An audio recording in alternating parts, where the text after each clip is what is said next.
Okay, this is day 3 of my hypersomnia video diary. It's 8:49 at night. The last 2 videos I did were in the early morning, so you'll probably see a bit of change in my look, or maybe not. And I started it off with Clifford, because that's it.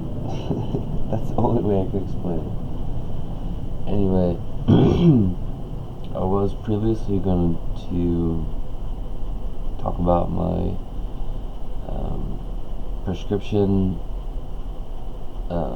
regimen, dosage, history, and everything, but I am honestly too tired to go through that today. It takes too much thought.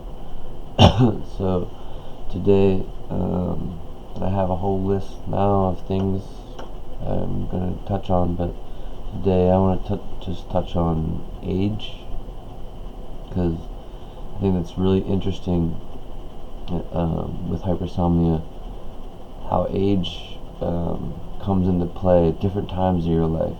So a lot of videos I've watched, I see people talk about it's early teens or late teens when you start to realize it. You start to realize you're sleeping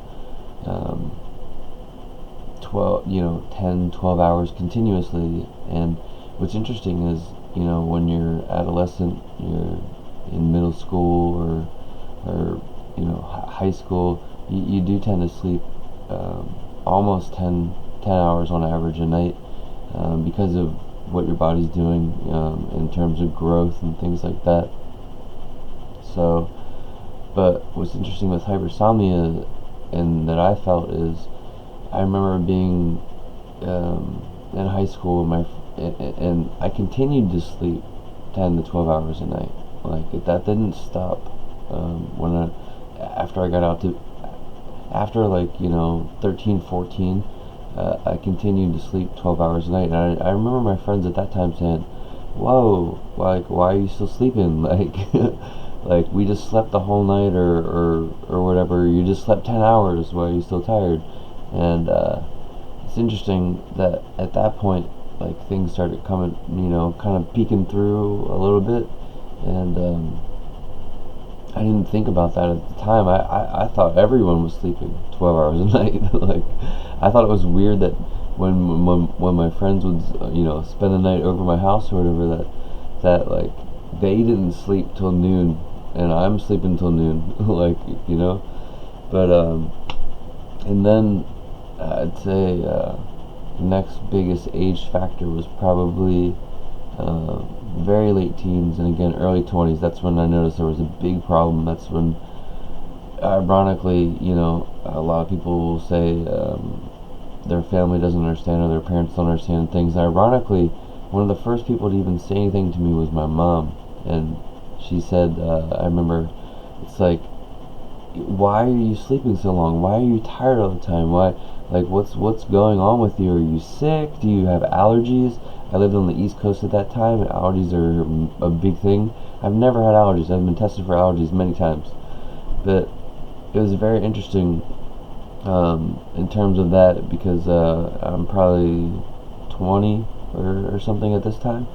Again, I'm 40 right now, so I'm 20 at this time, and I remember thinking, "Oh wow, that's really weird that well, now that I look back on it, I think it's strange. She was one of the first people that called out, and she's one of the last people to probably recognize it. And that's not to no discredit to my mom or anything, but it's more of it more alludes to the fact that people don't get this, and even your own family and things like that, they don't get it. But so let me carry on here, and this will probably be one of the shorter videos, FYI, because I just want to get back in bed so bad right now, and I almost didn't do this video tonight.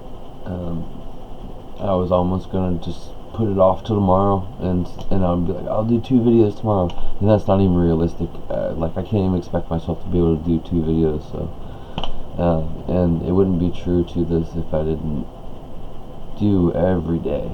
So I'm here.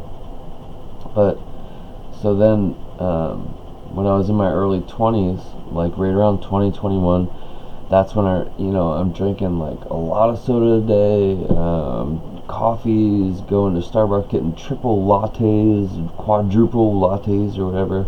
And I'm trying to keep up with everyone around me, and I don't feel like I can. So at this time, I go and actually go talk to a neurologist because I thought something was wrong. I just put it together like no one else sleeps this much, no one else is tired this much. There's a sleep disorder that's happening with me. That's at least what my thoughts were. So I went and talked to a neurologist. I think 2122 or something like that, and that's when I got my MLST or MSLT, multiple sleep latency test on MSLT, and that's the first time I was able to actually start to put together conceptually what was happening in my head. After I got the results of that, I had a really good neurologist. I don't know if he's still in Maryland. His name was Dr. Johnny, Jani, I believe. But I believe I thank him. He was the first one to actually give me the diagnosis of idiopathic hypersomnia, and he was the first one to order the correct tests. I kept going to my general doctor before that, and I wasn't getting very far, and I'm going to stop going too much into that right now because I want to make sure I stay on the age thing. So this is age, early 20s. After that, it just became an increasing problem. So from then, probably throughout my 20s, maybe it was definitely a lot more manageable, and I want to attribute some of that to youth. I want to say, your body's young, you have a lot more energy, you can handle things a whole lot better. So I probably had like a relatively okay plateau. I was on Adderall at this time. I was being medicated, and I was on Adderall this time through the trials and tribulations of many other medications. Just to be clear, and then into my 30s, it got a little bit heavier, and now at age 40, I've reached another diminished, or actually compounded plateau, I want to say, whereas now it's even getting harder. Like the self-management of it previously was a lot easier. I think I was able to force more energy or rely on things like caffeine or whatever a bit more, and I was able to be a normal member of society. Now at age 40, I am questioning that like a lot, and I worry that it's at a level that I can't fight anymore sometimes. Like I have no ability to counterbalance like what it's doing. So I want to stop here, because this is age 40, so I'm at the end of it, or at least we're current. So, but